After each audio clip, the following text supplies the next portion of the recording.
What's up, Jared here? Today we have the weekly set review of Monday Night Raw. They kicked out the show with the one and only CM Punk coming out, and CM Punk was going to address how he was attacked. The Raw after WrestleMania by Seth Rollins' new group of Paul Heyman and Braun Breaker, and then last week he showed up to save Jey Uso for his world title, and then he was interrupted quickly by the one and only Paul Heyman. And CM Punk was very upset by Paul Heyman. And then quickly Seth Rollins' music hit, and then it came Braun Breaker with Seth Rollins. Seth Rollins was going off on CM Punk and everything about how this is the new group. We're gonna take you over. You better get out of the way, or otherwise you're gonna get hurt and everything. And then they charge the ring. Braun Breaker goes after him. He attacks CM Punk. Braun Breaker's beating down CM Punk. CM Punk gets back up though and starts attacking Seth Rollins. Seth Rollins getting beat up, but they end up jumping CM Punk. They have him outnumbered 2-1. And then Sami Zayn gets in the ring. Sami Zayn comes with a chair, but they end up still beating up Sami Zayn and CM Punk because Braun Breaker's an absolute unit. He's a beast.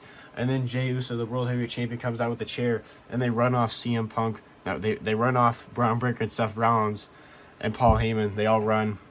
And then the three standing tall is Seth Rollins, not Seth Rollins, oh my goodness, Sami Zayn, CM Punk, and Jey Uso are standing tall while Seth Rollins, Braun Breaker, and Paul Heyman run. They're still outnumbered because Paul Heyman obviously can't wrestle.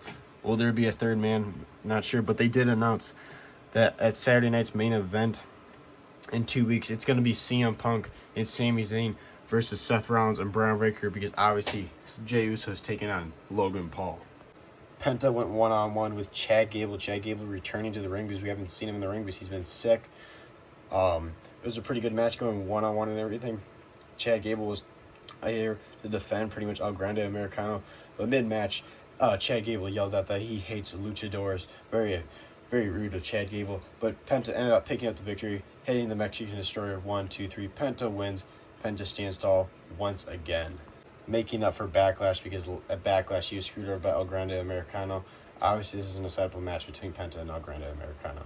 The War Raiders, Eric and Ivar, took on the Creed brothers, while the New Day were on commentary. And they were standing by commentary. This match was going pretty good and everything, and then the New Day had to get involved. The ref wasn't looking because Xavier was distracting the ref, saying that because he was going after Eric, and Kofi Kingston stopped Ivar from what he was going to do. Quickly, I think it was Julius Creed went after him, and the Creed brothers ended up picking up the victory. It's been a while since the Creed brothers ended up picking up the victory. This is just setting up this build with the New Day and the War Raiders still. I don't know where this is going to lead. Maybe the Creed brothers get a tag title shot. I'm not sure. They didn't say it was a number 1 contender match or anything, but the Creed brothers pick up the victory over the War Raiders with the help of the New Day. Jey Uso comes out to say he's ready for Saturday night's main event against Logan Paul, and he's done waiting around. He's ready to get rid of this YouTuber and take him out. When he was interrupted by Gunther, the man that absolutely destroyed Pat McAfee at Backlash, Gunther comes out to the ring and he goes, "I really hope you're the one that wins at Backlash." He goes, so it's the Raw after Money in the Bank, June 9th. He goes, "It's me, you, and me, one-on-one for the World Heavyweight Championship." The rematch of WrestleMania 41, so he's hoping that Jey Uso is able to beat Logan Paul so Gunther can destroy Jey Uso and show what he should have done at WrestleMania 41. And Jey Uso said, he goes, "I already beaten you once, I'm going to destroy this YouTuber," and he goes, "Then I'm going to beat you again. One word, 4 letters, yeet." Then AJ Styles and Finn Balor went one-on-one, putting on an absolute banger, while Carlito and Dominic Mysterio and Carlito were ringside, of course. This match was an absolute banger. They put, obviously, AJ Styles and Finn Balor have great chemistry, great history, going back and forth and everything because Dominic Mysterio told Finn Balor, "You got to handle my business. You got to take out AJ Styles."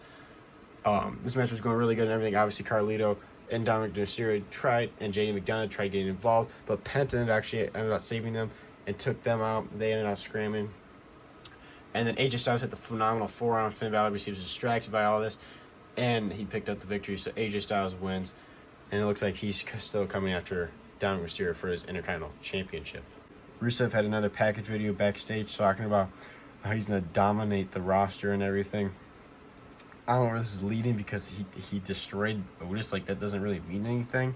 Because that's what he pretty much talked about. I don't know if he's going to go after the Intercontinental title or what, but it looks like they're still building up Rusev since his return.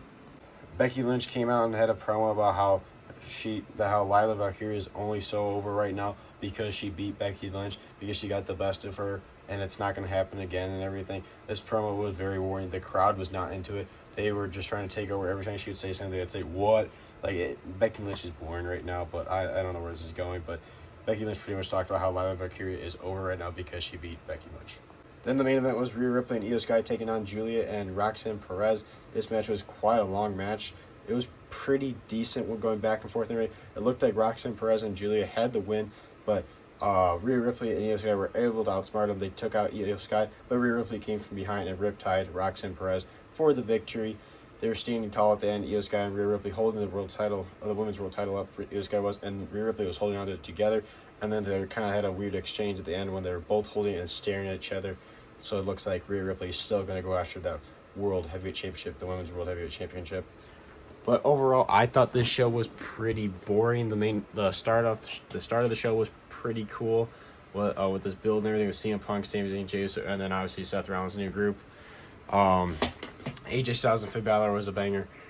Penta and Chad Gable was okay. The tag match was okay. I don't care about the Becky Lynch stuff. The main event, in my opinion, I wasn't a fan of. It wasn't a terrible match, but it wasn't great. And then Jey Uso versus Logan Paul.